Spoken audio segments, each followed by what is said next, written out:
Papakita ko sa inyo kung paano ang pagluto ng tunog. Yun na, ang tunog ay sa hulihan lang. Nasa hulihan. Pagdating nila sa tunog, marunong na sila magbasa. Ikakabit na lang ang tunog. Magbibigay lang ako ng 3 tunog. Laging magsimula sa larawan.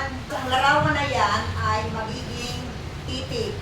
So, ang binabasa nila, hindi titik kundi larawan. Pag sinabi mong larawan, makakabasa sila. Pero pag walang larawan, hindi sila makakabasa. Right. Anong larawan? Lobo. Anong nangyari sa lobo? Nagsingaw. Ano ang singaw ng lobo? Pakinggan mo pa nga ang singaw ng lobo. Ulit. Okay. Wow, si mama nagluto ng fried chicken. Malayo ka man. Naaamoy mo na. Gusto mo nang kumain. Sarap. Sabi mo, oh, kakain tayo ng fried chicken. Sarap ng fried chicken. Oh, ito. Gutom na. Gutom na. Okay, tunog ng dila. Itaas ang dila. Dila. Pag-ibawa. Tunog ng balon. Tunog ng fried chicken. Tunog ng dila.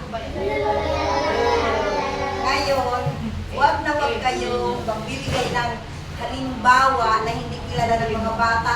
May nakita ko, ano ang tunog ng violin? Saan nakakita ng violin ng mga bata? Ano ang tunog ng piano? Wala namang piano. Kung magbibigay ng tunog na hindi kilala ng bata, at kung magbibigay kayo ng tunog, isa lang. O kaya, ano ang tunog ng bagadi? Ano ang tunog ng... Naribaraw na ang utak ng agin-agin na daw. Isa lang, katulad dito. Tunog ng dila, isa lang. Tunog ng balon. Tunog ng fried chicken. Tunog ng rope, ng motor. So, ang gagawin ninyong tunog ay kilala. Kilala ng bata. Tunog ng balon. Tunog ng balon. Ulit. Ano ang laman nito? Ga. Anong laman? Ga. Anong tunog? Anong laman? Ulit. Gas. Very good. Gas. Dito ang gas.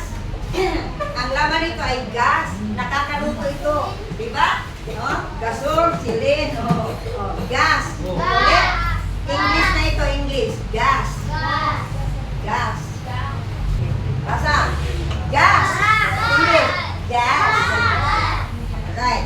Ngayon, Tagalog naman kita, ha? Tagalog. Basahin. Gas. Hindi na yan English, Tagalog na. Gas. Gas.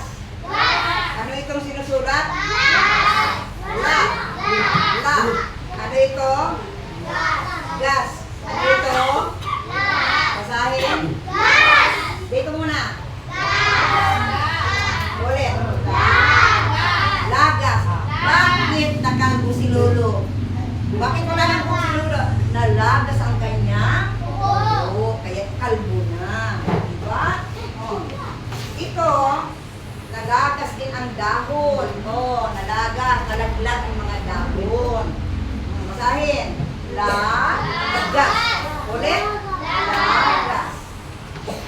Tagalog na ito ay English, ito ay Filipino. Basahin natin. Gas. Filipino. Lagas. Lagas. Tagalog ito English. Fried chicken. Fried chicken. Paano ang tunog ng fried chicken? Sarap. Alright. Yan ang tunog ng fried chicken. Ulit, fried chicken ulit. Ano itong mabango? Ano itong fried chicken? Ano itong mabango? Basahin? Sige. Bilisan. Sam. Ito si Sam. Ang pangalan ng batang ito ay Sam. This boy his name is Sam. Ayan, Sam Milvio. Sam. Basahin? Sam nagdarasal kay God, ikaw ay nagsasamba. Di ba? Nagsasamba. Ito. Nagsasamba siya. Basahin? Samba. Basahin. English. Sam.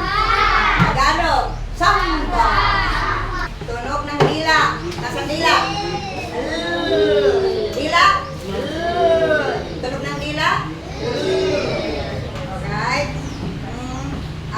Ano itong may hawakan? Pa. Ano itong may hawakan? Pa.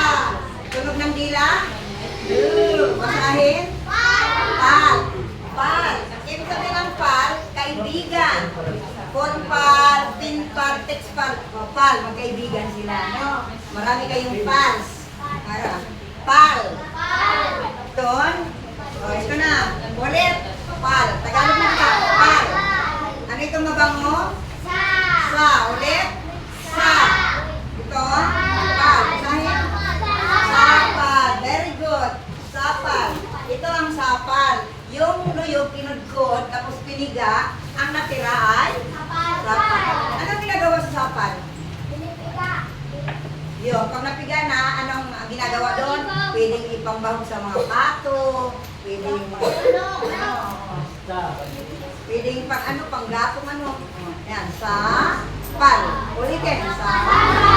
Alam niyo mga teachers, ang duration ng Slaughter ay 10 minutes only. Kaya kung magtuturo ka ng marungko, sarado na ang utak ng mga bata.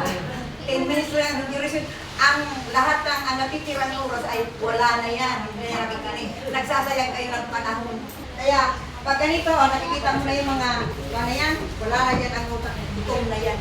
Hindi na nakaka-concentrate. Basahin natin ha. Again, sa pal. Again, mga English. Gas. Filipino. La. Gas. English. Sam. Zam. Samba. English. Pal. Pal. Sapal. Sapal. Kahit English lahat. English. Gas. Sam. Pal.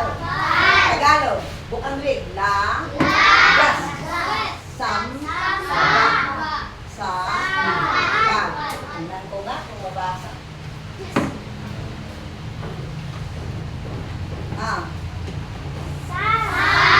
Good. Kapag ang bata ay nakakabasa ng CBC, hindi na yung magbasa ng kwento. Tagalog.